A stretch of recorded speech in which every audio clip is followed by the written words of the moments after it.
Hi friends, Michaelah Ivie here, your relationship coach and wordtritionist, here with a mindfulness ritual called the Do-Over Game. Moving from miscreation to CommuniCreation so we can align with higher self. Action! So the Do-Over Game was created for you to help you move through crunchy, uncomfortable, and sticky moments with an expansive mind and an open heart to create more intimacy and trust.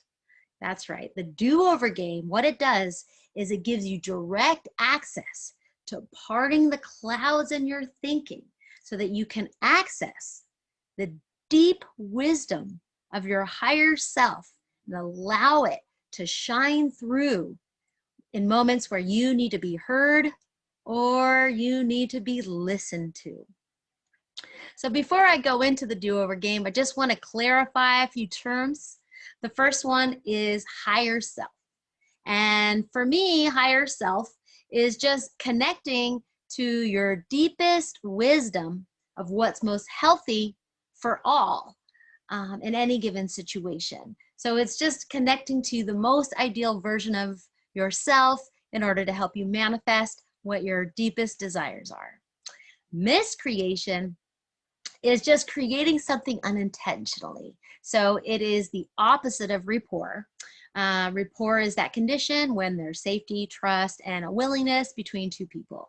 So miscreation happens when you have that critical voice, you hear that critical voice either inside of yourself or you feeling it projected onto you, blame, shame, or guilt, anything that has you feeling disconnected.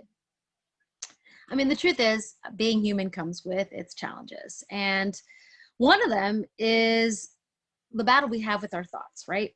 We've got critical thoughts sometimes, we've got judgmental thoughts, we've got insecure thoughts, and these thoughts sometimes cloud our rational thinking. And when our rational thinking is clouded, we can find ourselves in what I'm calling nested loops of miscreation. So a nested loop is just a useless thought or pattern that we keep revisiting and creating something unintentionally.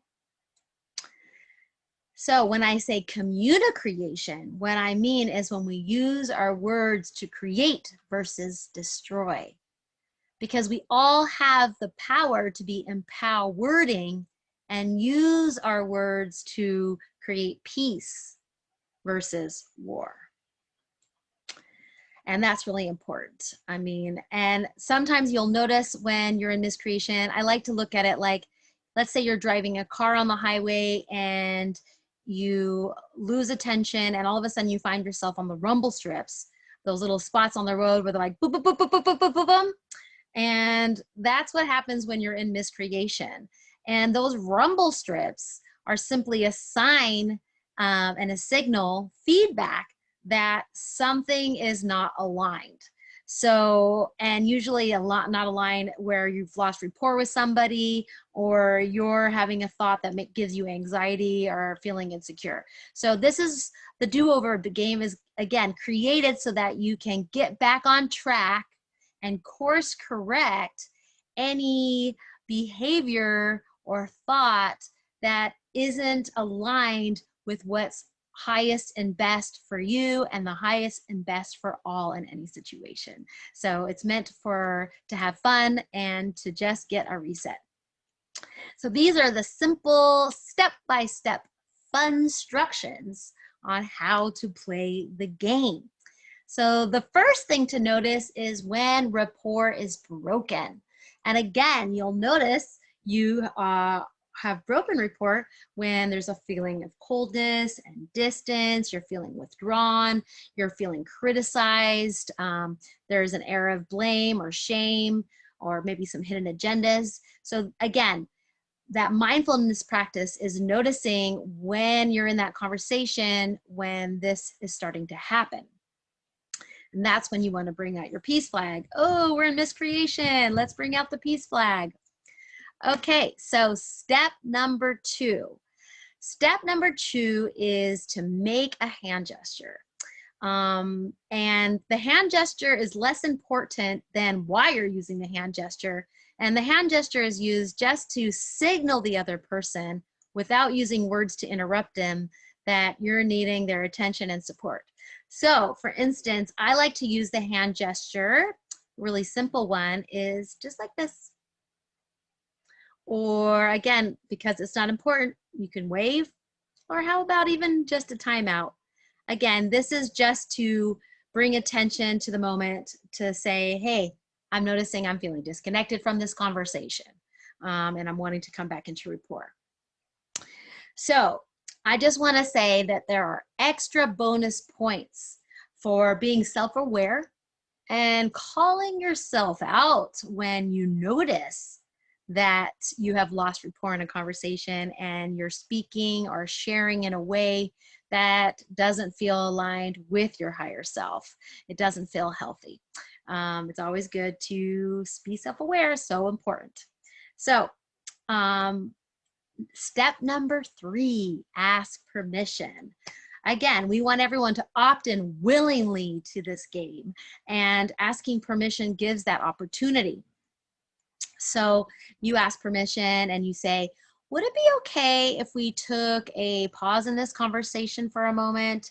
Would you be willing to, by chance, take 3 deep cleansing breaths with me, 3 to 7 deep cleansing breaths with me? Now, you can ask this question and maybe they say, no, I'm not interested. That's okay. They don't have to play the game. They don't need to take the 3 to 7 breaths with you. It's always nice when people are willing to show up in that way, but not necessary. You can always just take care of yourself and take your 7 breaths. Because I'm telling you, in the course of 7 deep breaths, you would be so amazing in how much clarity, how much insight, and how much realization can come through to assist you. That higher self will come to your aid to be able to express yourself in the next moment in a good way. So the next thing you can do is in that pregnant pause before you speak, because remember, there's no rush to come back into this conversation before you're really ready. It's really important to be ready for that and to be willing to ask yourself this question: how can I share my authentic truth with someone and have them staying connected and engaged? This is so important because we want the other person to be able to hear us. So ask yourself that question before you speak. And before you speak, you can also, which is step number 4, shake it off. Literally, shake it off. Clear the screen. Etch a sketch. Sometimes I like to floss the brains. Or even dump your brains out. Whatever the case may be, it's important to be ready to speak and to know what it is that you want to say before you see it. So again, step 5, pause and consider. So again, in that pregnant pause before the conversation, additional questions that you can ask is, what do I need? What do I desire? What do I long for that would be helpful for this person to know? And what is it? How can I say this in a way that the other person will feel safe, heard, and connected to me again? So this is where you get to take that pregnant pause, listen for that. And then step 6 is apply what I like to call compassionate communication. Some people call it NVC, nonviolent communication, but I think the word violent just makes it violent. So I like to say compassionate communication or CommuniCreation. And that sounds like this: I feel because, and what I value is, would you be willing to? So I'm going to break those apart a little bit. So when you say I feel, you don't say I feel and that because and start sharing a story. I feel that, You put in a feeling word here. I feel sad, I feel frustrated, I feel disconnected, I feel hurt.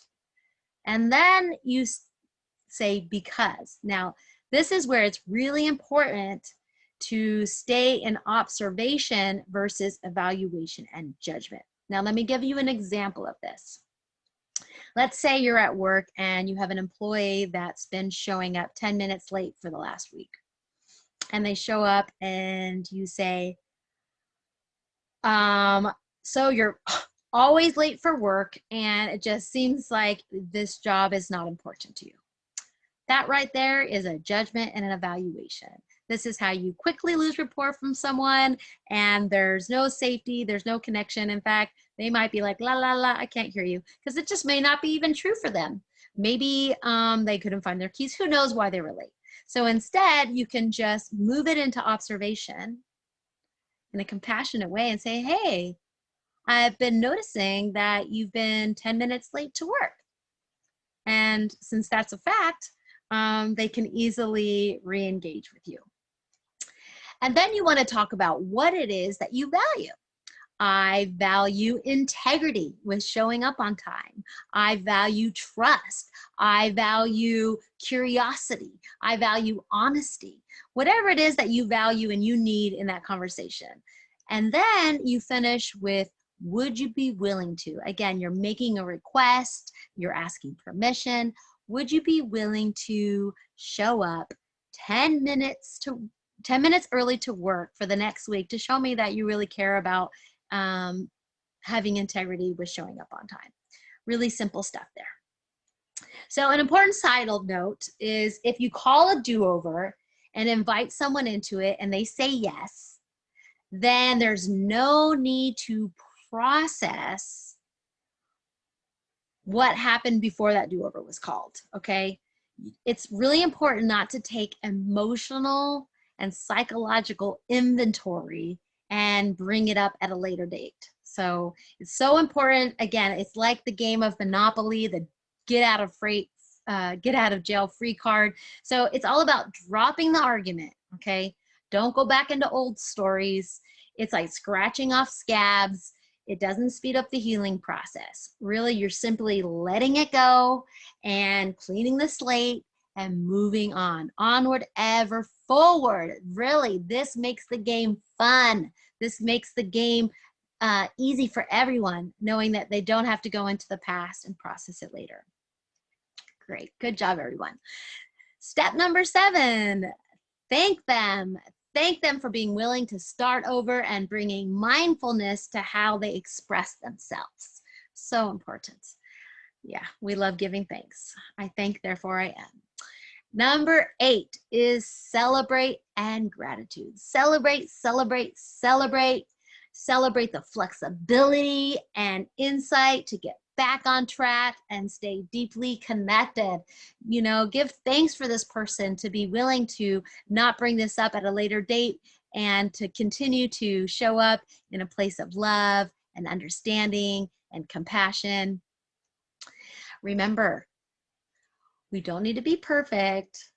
We're never going to be perfect. We just need to be willing to learn. When we give each other permission to get a do-over on an unhealthy pattern or way of being, we all win. Because life is all about the hocus pocus and learning how to turn your shift around. That's what it's all about. So have fun with the do-over game, everyone. It was really great talking, and I'll see you next time. Bye, everyone.